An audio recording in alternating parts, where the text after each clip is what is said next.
எங்களுடைய நேரடி அரசியல் எதிரியான நாம் தமிழர் கட்சியை எல்லா இடத்துலையும் அவங்களுடைய தோல் உரிச்சி காட்டுறது தான் எங்களுடைய வேலை. நீங்கள் மே 18, 2010 முதல் மாநில மாநாடு மதுரையில் நாம் தமிழர் கட்சி போட்டப்போ எவ்வளோ பேர் வந்தாங்க? அதை முதல்ல சொல்லுங்கள். ஒரு 5000 பேர், ஒரு 6000 பேர், ஒரு 6100 பேர், ஒரு 7010 பேர், அதையே தாண்டலை. 600-700 தேட்டர் இருக்குது. அந்த தேட்டரில் வந்து ஒரு ஷோக்கு 250 பேர் ஃபில் ஆகுறாங்கன்னா அந்த ஸ்க்ரீனில் விஜயை பார்க்குறப்போ அவங்களுக்கு எவ்வளோ மன மகிழ்ச்சி இருக்குமோ அதே போன்று திரை கவர்ச்சி மாதிரி நினச்சி தான் மாநாடுக்கு வந்தாங்க. பிரகாரம் சொன்னாலே தேட்டருக்கு வந்து விஜயை பார்க்கணும்னு நினச்சவங்க தான் மாநாடுக்கு வந்தாங்கனாலே 30-40 லட்சம் வந்துருச்சு. இன்னொரு பெரிய காமெடி என்ன தெரியுமா? இவர் எங்கள் மக்களுக்கு சேவை பண்ணுறதுக்காக சீமான் வரலைன்னா வெற்றிமாறனை போல ஒரு இயக்குனராக இருந்திருப்பார். வெற்றிமாறனை போல இயக்குனராக இருந்திருப்பாரா? வெற்றிமாறன் யாருன்னு தெரியுமா? வணக்கம். நாங்கள் நிச்சயமாக திரு விஜய் அவர்களுடைய தமிழக வெற்றி கழகத்தினுடைய உறுப்பினரோ இல்லை ஆதரவாளரோ கிடையாது. ஆனால் நிச்சயமாக நாம் தமிழர் கட்சி மற்றும் ஒருங்கிணைப்பாளர் சீமான் அவர்களுக்கான எதிரிகள் என்பதில் எந்த மாற்றமும் இல்லை. அப்படின்னா நாங்கள் யார்? இந்த மொழி சிறுபான்மையினர் என்று நாம் தமிழர் கட்சியினால் அழைக்கப்படக்கூடிய எங்களை போன்ற 30% வாக்கு வங்கி உள்ள எங்களை வந்தேரிகள் என்றும், மேடைக்கு மேடை பார்த்தீங்கன்னு சொன்னால் ரொம்ப தவறுதலாக இவங்க இந்த தமிழகத்தில் 2ஆம் தர குடி அப்படின்ற மாதிரியான சித்தாந்தத்தை எல்லார் இடத்துலையும் கொண்டு போய் சேர்த்துட்டு இருக்கக்கூடிய எங்களுடைய நேரடி அரசியல் எதிரியான நாம் தமிழர் கட்சியை நாங்கள் வந்து பார்த்தீங்க அப்படின்னு சொன்னால் எல்லா இடத்துலையும் அவங்களுடைய தோல் உரிச்சி காட்டுறது தான் எங்களுடைய வேலை. அந்த வகையில் பார்க்குறப்போ நாம் தமிழர் கட்சியை சேர்ந்தவங்க, அந்த கட்சியினுடைய ஒருங்கிணைப்பாளர், அவர் போகிற இடங்கள் எல்லாம் திரு விஜய் அவர்களை சமீபத்தில் இந்த 1-2 நாட்களில் எவ்வளோ தூரம் தவறுதலாக பேசிகிட்டு இருக்காங்க அப்படின்றத பார்ப்போம். இப்போது அவர் ஸ்ரீதர் வழக்கறிஞர் நாம் தமிழர் கட்சியை சேர்ந்தவர் ஒரு பேட்டியில் சொல்கிறாரு, அதாவதுங்க விஜயகாந்துக்கு வந்த கூட்டத்தை விடவா விஜய்க்கு வந்துடுச்சு அப்படின்னு சொல்கிறார். ஓகே, அதை அப்படியே நம்ம வச்சுக்கலாம். நீங்கள் மே 18, 2010 முதல் மாநில மாநாடு மதுரையில் நாம் தமிழர் கட்சி போட்டப்போ எவ்வளோ பேர் வந்தாங்க? அதை முதல்ல சொல்லுங்கள். ஒரு 5000 பேர், ஒரு 6000 பேர், ஒரு 6100 பேர், ஒரு 7010 பேர், அதையே தாண்டலை. 5-10க்குள்ளே தான் உங்களுடைய 5000-10,000க்குள்ளே தான் உங்களுக்கு கூட்டமே வந்துச்சு. இது எல்லாருக்குமே தெரியும். ஆரம்பத்தில் நீங்கள் இப்படி இருந்து தான் இன்றைக்கி இந்த அரசியல் அங்கீகாரம் தேர்தல் ஆணையத்தினால் அங்கீகரிக்கப்பட்ட கட்சி ஸ்டேஜுக்கு வந்திருக்கீங்க. அவர் ஸ்டார்ட் பண்ணுறப்ப அவர் எங்கேருந்து ஆரம்பிக்கிறாரு? அவங்கள நீங்கள் போய் பேசி விமர்சனம் பண்ண வேண்டிய தேவை என்ன இருக்குது அப்படின்னு நான் கேட்குறேன். அது மட்டும் இல்லைங்க, பவுன்சர்ஸ் வச்சுட்டு ஒரு பெரிய பணக்காரன் போல் ஒரு தொனியில் யாருமே ஈஸியாக அக்சசிபிளாக அணுக முடியாத ஒரு இடத்துல இருந்து அவர் வந்து செயல்படுறாரு, இதெல்லாம் நல்லாவா இருக்குது அப்படின்னு சொல்லி பேசுகிறீங்க. நீங்கள் உங்களுடைய முன்னாள் மாவட்ட செயலாளர், சிவகங்கை மாவட்ட செயலாளர் வந்து வேங்கை பிரபாகரன் அப்படின்னு நினைக்கிறேன், அவர் பேசுகிறப்ப சொல்கிறாரு, எங்கள் மாவட்டத்துக்கெலாம் வரப்போ அவர் தங்கியிருக்க அந்த ஸ்டார் ஹோட்டலில் அந்த மாநில நிர்வாகிகளை தவிர்த்து எங்களை போன்ற மாவட்ட செயலாளர்களே போய் அவரை சந்திக்கிறதுக்கான வாய்ப்பு இல்லை, அவ்வளோ ஈஸியாக அக்சஸ் பண்ண முடியாதுன்னு அந்த காணொலியை போய் கொஞ்சம் பாருங்களேன். பார்த்துட்டு வந்து நீங்கள் பேசுங்க. அது மட்டும் இல்லை, தேட்டர்களில் 600-700 தேட்டர் இருக்குது. அந்த தேட்டரில் வந்து ஒரு ஷோக்கு 250 பேர் ஃபில் ஆகுறாங்கன்னா அந்த ஸ்க்ரீனில் விஜயை பார்க்குறப்போ அவங்களுக்கு எவ்வளோ மன மகிழ்ச்சி இருக்குமோ அதே போன்று திரை கவர்ச்சி மாதிரி நினச்சி தான் மாநாடுக்கு வந்தாங்க. அதுதான் இந்த 2.5 லட்சம் பேர்னு சொல்கிறீங்க. முதல்ல இந்த கணக்கே தப்பு. 600-700 தேட்டரில் அதாவது 250 பேர் ஒரு ஷோவுக்கு வந்தாலே ஒரு எப்படி வந்துருச்சு? ஒரு 1,75,000 பேர் வந்துருச்சு. அதில் 2வது ஷோ, 3வது ஷோ, 1 நாள், 2 நாள், 25 நாள்லேருந்து 50 நாள் பொதுமக்கள் எவ்வளோ அப்படி பார்த்தீங்கன்னா உங்கள் கணக்கு பிரகாரம் சொன்னாலே தேட்டருக்கு வந்து விஜயை பார்க்கணும்னு நினச்சவங்க தான் மாநாடுக்கு வந்தாங்கனாலே 30-40 லட்சம் வந்துருச்சு. நீங்கள் அப்படி இருக்கிறப்போ நீங்கள் அந்த ஏன் உங்களுக்கு என்ன விஜய் என்ன செஞ்சார்? எந்த விதத்தில் வந்து இப்போ உங்களை வந்து ஏதாவது நெகட்டிவாக பேசினாரா? ஒன்றும் கிடையாது இல்லைங்களா? அக அழகு வேணும், வெளி தோற்றத்துக்கு நடிகர் போல இருக்கிறவருக்கெல்லாம் இது சரியாக வருமா அப்படின்னு தெரிலன்னு சொல்கிறீங்க. அக அழகுனா என்னங்க? அக அழகுன்றது அவர் திரையிலேயே நடித்து சம்பாரித்து அவர் சொத்து வாங்கிட்டு போயிருந்தாருனா தான் அப்படி இல்லைங்களா? அவர் வந்து தன்னுடைய மக்களுக்காகவும் தன் ரசிகர்களுக்காகவும் இவ்வளோ பெரிய ஒரு பீக் மார்க்கெட்டில் இருக்கிறப்போ அவர் வந்து இந்த கட்சி ஆரம்பித்து செயல்படுறாரு இல்லையா, இது பேர் தான் அக அழகு. இந்த அக அழகுன்ற வார்த்தைக்கான அர்த்தம் நீங்கள் விஜய் கிட்ட இருந்து தான் நீங்கள் தெரிஞ்சுக்கணும். அதை விட்டுட்டு நீங்கள் பேசுகிறப்ப சொல்கிறீங்க அவர் ரசிகர்கள் எல்லாம் கட்சி உறுப்பினராக மாற்றுறாரு, நாங்கள் அப்படியெல்லாம் இல்லை, இந்த திரை வெளிச்சத்தின் கீழே இருந்து நாங்கள் வரல. நீங்கள் திரை வெளிச்சத்தின் கீழே இருந்து வரலையா? சீமான் அவர்களை இந்த மக்களுக்கு எப்படி தெரியும்? எப்படி தெரியும்? திரை வெளிச்சம் அந்த ஸ்பாட்லைட் உங்கள் மேலே பட்டதன் காரணமாக ஒரு சில பேர் உங்களை இயக்குனராக ஏற்றுக்கிட்டனால தான் நீங்கள் ஆனீங்க. இன்னொரு பெரிய காமெடி என்ன தெரியுமா?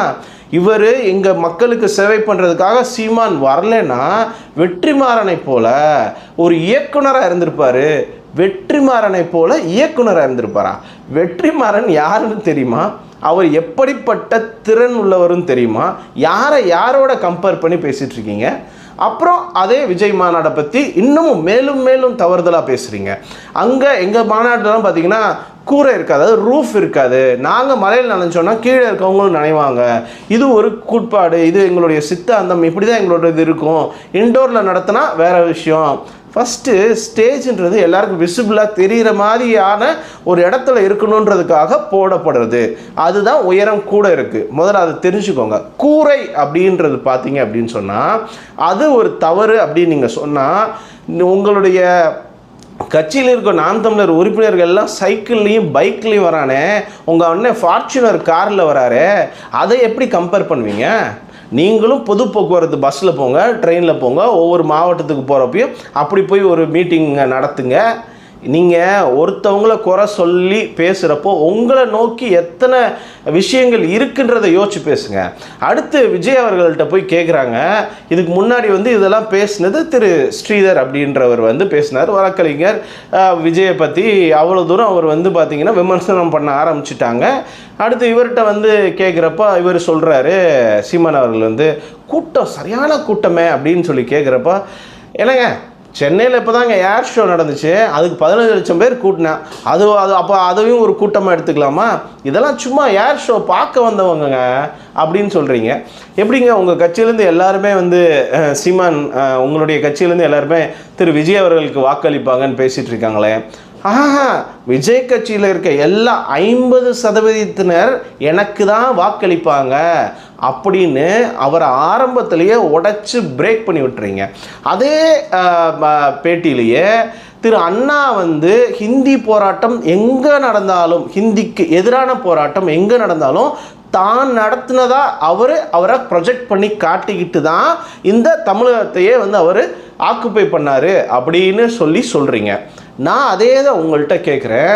விடுதலை புலிகளுடைய பெயரை பயன்படுத்தி அவர்களுடைய அந்த ஒரு அனுதாப அலையில் அவர் இறந்த மாவீரரை பற்றின அனுதாப அலையில் உருவானவங்க தான் நீங்கள். எங்கள் விடுதலை புலிகளுக்கு எந்த பிரச்சனைனாலும் ரெப்ரசன்டேஷன். இன்றைக்கி என்ன? இன்றைக்கி அவங்க எப்படி இருக்காங்க? எத்தனை பேர் சிறையில் இருக்காங்க? இங்கே இருக்க அகதிகள் முகாமுக்கு என்ன செஞ்சுருக்கீங்க? அவங்கள வச்சு வந்தவங்க தான் நீங்கள் என்ன பண்ணியிருக்கீங்க? ஆக மொத்தம் தமிழக வெற்றி கழகத்தினுடைய விஜயனுடைய தொண்டர்கள், இதுக்கு முன்பு ரசிகர்களாக இருந்தவங்களுக்கும் சரி, இப்போ கட்சி உறுப்பினராக இருக்கவங்களுக்கும் என்ன நம்ம சைட்லேருந்து சொல்ல வேண்டியது என்னென்னா, தயவு செய்து நீங்கள் ரொம்ப காஷனாக இருங்க. இவங்க என்ன சொல்கிறாங்கன்னா 234 தொகுதியிலும் தனித்து போட்டியிடு, அப்போ பலத்தை நிறுவி அதுக்கப்புறம் போய் கூட்டணி கேளு, இதுதான் முறை, இப்படி தான் வந்து விஜயகாந்த் அவர்கள் செஞ்சாங்க, இவங்க செஞ்சாங்கன்னு இந்த கூட்டணிக்குள் சேர விரும்புகிறவங்களே குழப்பி இவருக்கு வாக்கு வங்கி இல்லைன்ற மாதிரியான ஒரு தொனியில் இவர் மிகப்பெரிய சூழ்ச்சி செய்கிறாரு. அவருக்கு வாழ்த்துறீங்களா அப்படின்னு சீமான் அவர்கள்ட்ட கேட்டால், நல்லா இருக்கட்டும், நல்லா அந்த கட்சியில் போய் கூட்டங்கள் சேர்ந்து நல்லா இருங்க. அந்த வன்மம் வகுத்தெரிச்சல் எல்லா இடங்கள்லையும் நம்மளால் பார்க்க முடியுது. நான் நிச்சயமாக சொல்கிறேன், நாம் தமிழரில் இருக்கக்கூடிய ஏற்கனவே இவரை பற்றி தெரிஞ்ச எல்லாரும் வெளியே போயிட்டாங்க. இன்னும் தெரிஞ்சு புரிஞ்சு எல்லாருமே நீங்கள் நாம் தமிழர் கட்சியில் இருந்து இளைஞர்கள் எல்லாருமே, நான் சொல்கிறேன், எல்லா கட்சிக்குமே இந்த வாட்டி வரக்கூடிய தேர்தல்களில் இன்க்ளூடிங் விஜய் அவர்களுக்கும் சேர்த்து உங்கள் கட்சி ஆட்கள் தான் எல்லா கட்சிக்கும் மாற்றி ஓட்டு போட போகிறாங்க. இதில் எந்த மாற்று கருத்துமே இல்லை. எங்களை போன்றவர்களை இவ்வளோ தூரம் 10-20 ஜென்ரேஷனாக இங்கே வாழக்கூடியவங்களை வந்து திடீர்னு நீங்கள் தமிழர்கள் இல்லை அப்படின்னு நீங்கள் இந்த 14 வருஷத்தில் கட்சி ஆரம்பித்ததுலேருந்து திரும்ப திரும்ப சொல்லி மிகப்பெரிய பிளவை ஏற்படுத்தி அண்ணன் தம்பியாக இங்கே வாழ்ந்துட்டுருக்கவங்கள கெடுத்து குட்டிச்சவரை ஆக்கி அதன் மூலிமா ஒரு அரசியல் ஆதாயம் அடையணும்னு நினைச்சிட்டு இருக்க உங்களை எங்களுடைய அரசியல் எதிரியாகவும் உங்களை எந்த இடத்துலையும் வந்து பார்த்தீங்கன்னு சொன்னால் ஏதோ உங்கள் ஆளுங்கட்சிக்கு எதிராக இருக்கக்கூடிய ஆன்டி இன்கம்பன்சி, அதே மாதிரி சென்ட்ரல் கவர்மெண்ட்ல இருந்து ஒன்றிய அரசிட்ட இருக்கக்கூடிய ஆன்டி இன்கம்பன்சி எல்லாம் நீங்கள் காயின் பண்ணி 3வது அணி இல்லாத ஒரு இடத்த ஸ்பேஸை ஃபில் பண்ணதுனால தான் உங்களுக்கு இந்த வாக்கை தவிர்த்து இப்போ அந்த பிளேஸை ஃபில் பண்ணுறதுக்கு நிறைய வந்துருச்சு. 4-5 முனை போட்டி. எங்களுடைய 30% மொழி சிறுபான்மையினருடைய வாக்கு நிச்சயமாக நீங்கள் ஆரம்பிக்கும் போதே